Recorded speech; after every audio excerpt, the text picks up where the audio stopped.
जय हिंद। माननीय पोलीस आयुक्त साहेब नागपूर शहर यांच्या उपक्रमामध्ये आपण दिनांक 20 जून ते 26 जून असं अंमली पदार्थ विरोधी दिन एक सप्ताह राबवित आहोत। सोबत ऑपरेशन थंडर पण पूर्ण महिनाभरापासून आपलं चालू आहे। याचा उद्देश असा आहे की आपल्या नागपूर शहरामध्ये जे अंमली पदार्थ विक्री होते, साठवणूक होते, वाहतूक होते, या सर्वांवर आपल्याला कडक कारवाई करणे आहे आणि जे कोणी याबद्दल करतात त्यांच्यावर आपण कारवाई करीत आहोत।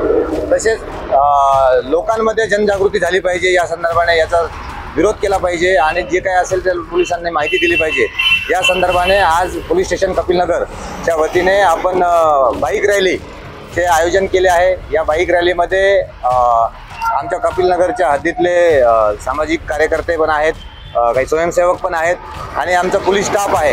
हे आम्ही लोकांना याद्वारे असं आवाहन करतो की अंमली पदार्थाचं कुठले सेवन करू नये, तसेच त्याची विक्री करू नये।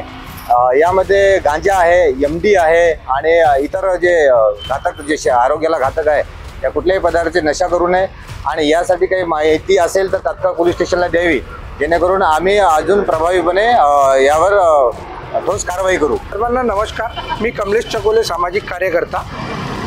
संपूर्ण नागपूर शहरामध्ये श्री रवींद्र सिंगल साहेब यांच्या नेतृत्वामध्ये नशामुक्ती दिवस मनवण्यात येत आहे। तसेच आज कपिलनगर पोलीस स्टेशनच्या अंतर्गत श्री पोलीस इन्स्पेक्टर श्री सतीशजी आडे साहेब यांच्या नेतृत्वामध्ये कपिलनगरच्या सर्व जनतेला, सर्व नागरिकांना सूचित करण्यात येत आहे की तुमच्या घराच्या आजूबाजूला कोणीही विषैले पदार्थ, नशेली पदार्थ विक्री या खरेदी करत असेल या कोणी त्याची नशा करत असेल तर कपिलनगर पोलीस स्टेशनला यांची सूचना करावी।